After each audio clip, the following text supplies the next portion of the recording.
guys, it's me again and again, Lorwin Laban, fighting! And welcome back to my channel. And for today's video, mag-unboxing ako ng in-order ko sa Shopee ng mga bag. Tote bag at sling bag ang tawag sa kanya. So, without further ado, keep on watching.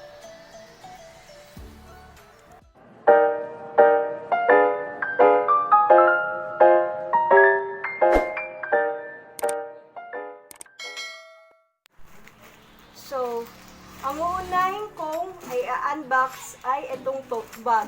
Galing siya sa R&O Red Orange na store sa Shopee. So, yung link ng store nasa description box lang kung gusto niyo tignan at kung gusto niyo umorder ng mga bags nila. Alam ko marami pa sila ibang klase ng product na binibenta. So, check it out nyo na lang sa description box ko. So, unbox natin. Gagamit lang ako ng gunting. So, aware lang sa paggamit ng gunting.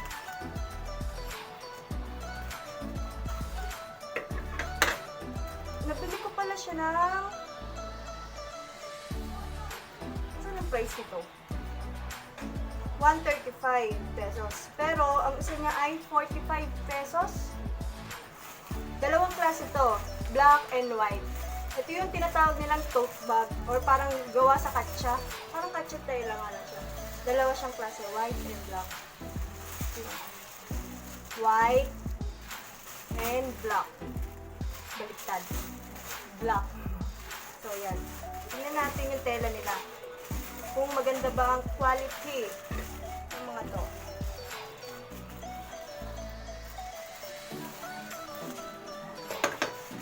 Feeling ko ang ganda kasi ang kapal ng katsa. So, mukhang maganda siya. Ito yung white na tote bag. Yan, simple lang siya. Ganito lang siya kalaki. Tapos, ang loob niya, ito, wala siyang dobleng tela. Ito, ang kapal naman eh. Tapos yung dito, hindi siya basta-basta mapuputol. Ito. Kita nyo guys. Yan. Kung ano ng, kung saan siya nakasabit, ito, makapal. Hindi siya basta-basta mapuputol. Tapos may small patch siya sa loob. Maganda naman siya. Tapos check natin yung zipper. Ito. Ganda naman siya. Maganda yung zipper niya.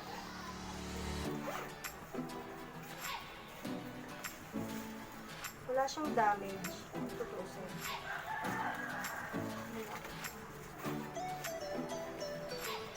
Maganda naman siya. Tsaka yung sa zipper niya, ang maganda, yung dulo may lock. Hindi siya basta-basta masisira. Kasi yung mga ganito, pag sinabing gawa sa katsa, parang madaling masira. Pero ito hindi. Maganda. Pang shopping. Ganyan siya, sling bag. So, ito yung uso ngayon. Tayo ko. Yeah. So, ito yung uso ngayon Ito yung uso na pang estudyante nakaganyan. Pwede nga lang pamamalengke. Yeah. Yan siya. So, ang black naman, try na.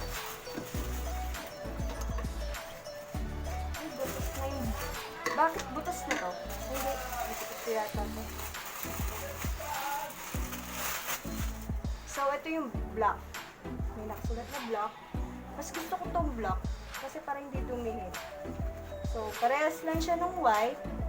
Wala siyang double na dito, telas sa loob. Diretsong na siya. Kung ano mismo tela nung nasa labas, yun na rin. Wala siyang double. Tapos may small patch din siya sa loob ng bag. Tapos sa zipper, ay ganun din. May lock yung dulo. Tapos, yung dito niya sa, ano tawag dito? Basta yun na yun. Kung ano man tawag dito, yung sa makapal. Ito na, makapal. Kaya hilahilahin ko, hindi yung sira. So, para sa akin, good quality to sa in only 45 pesos sa Shopee. Good quality na siya, tote bag. Tote bag.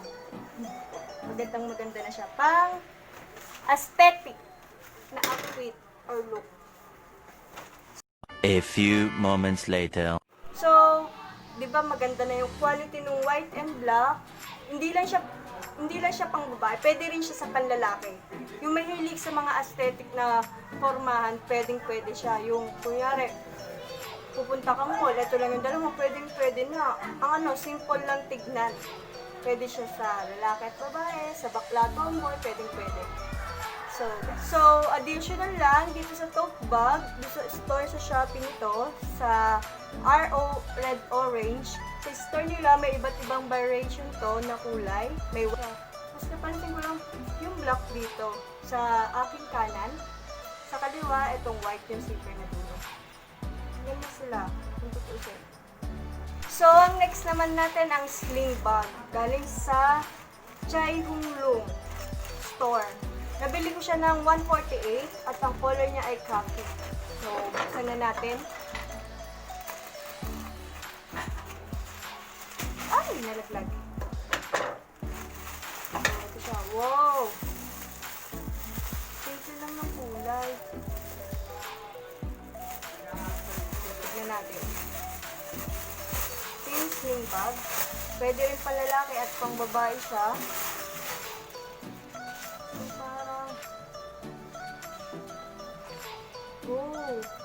Hindi ko inaasahan. Itong sling bag, ganito siya kalaki. May pouch dito na maliit at may lock din.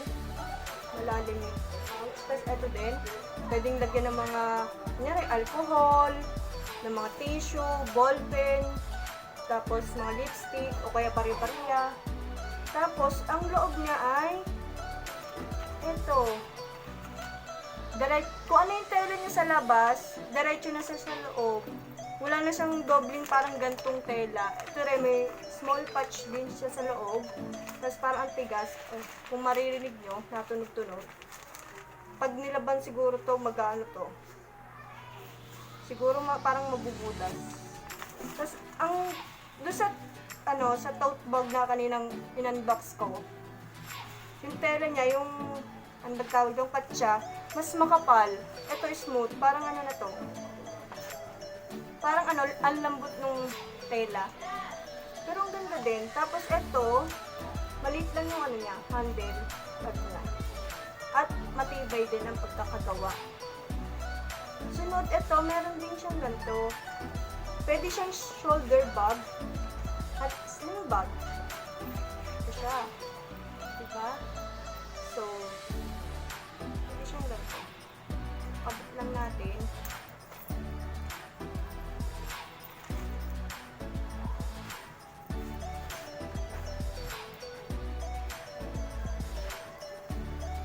Ayaw. Yan. Diba? Mas bet ko yung sling bag kaysa shoulder. Ito. Color niya ay khaki. Yung store pala, yung link ng store sa Shopee, nasa description box lang kung gusto niyo siyang tignan sa Shopee at i-order ito. Pero marami rin silang iba't ibang klase ng product na pwede niyo tignan at orderin. Ganyan siya. Pag shoulder bag naman, ang liit. Hindi siya pwedeng is-shoulder bag. Handle bag lang siya pwede. So, yan. Pwede siya sa babae at lalaki. 148 pesos lang. Sling bag na in-order ko sa ciahunglung ba? Hindi na alam. Ciahunglung. May iba't iba siyang klase ng kulay. Actual na picture na meron sila sa kanilang store. Yan. Ito, ang ko lang dito ay manipis yung tela kaysa doon sa tote bag. Mas gusto ko yung tote bag. 2,000. Itong sling bag ay bagay na bagay sa mga estudyante. Kasi wala pasok, online class. Pero kung gusto mong nag-online class ka, tapos may bag kang ganito, why not? Ba? Tote bag, okay na. Why not ba? Yan, mag-shopping na ako guys. Ay, yung zipper pala, ay okay lang din. Ay, wait lang, yan, okay lang din siya. May lock din siya sa dulo para hindi maghiwalay itong inaano ng zipper. Itong lock. Ayan o, ganda. So guys, ito na yung final look nung in-unboxing kong dalawang klase ng bag. at magkaibang store sa Shopee. So, ito ay galing sa R&O Red Orange shop. Link niya ay nasa description box ko lang. Ito ay bibili niyo ng 45 pesos. Tag-isa ha, 45. At may iba't ibang klase pa siya ng kulay. So, dito naman sa Sling Bag, galing sa ciahunglung store sa Shopee. Ang link niya ay nasa aking description box. Kung gusto niyo tignan, may iba't iba rin siyang kulay. So, ready na ako sa shopping at sa school. Kaso hindi ako nag-aaral. So, additional lang guys, sa shipping time niya, in-order ko to nung September 2 at itong sling bag ay September 1. So, itong mabilis na dumating kasi nung, di ba, September 2 ko siya in-order, nung September 3 ay nasa ano na siya agad, to receive. Kung may Shopee app man kayo, to receive na agad siya. Tapos dito sa sling bag, September 1 ko siya in-order. Tapos nung September 3 lang siya umano ng to receive. So, umabot din ng 3 days, 2 days lang. So, mabilis yung transaction ni seller dito sa dalawa. Parehas na seller, mabilis. Hindi na kung tutusin, kahit 3 days, mabilis na yon transaction ni seller dito sa sling bag at sa tote bag. So, seller, pagbutihan nyo pa at gandahan nyo pa yung mga bag nyo.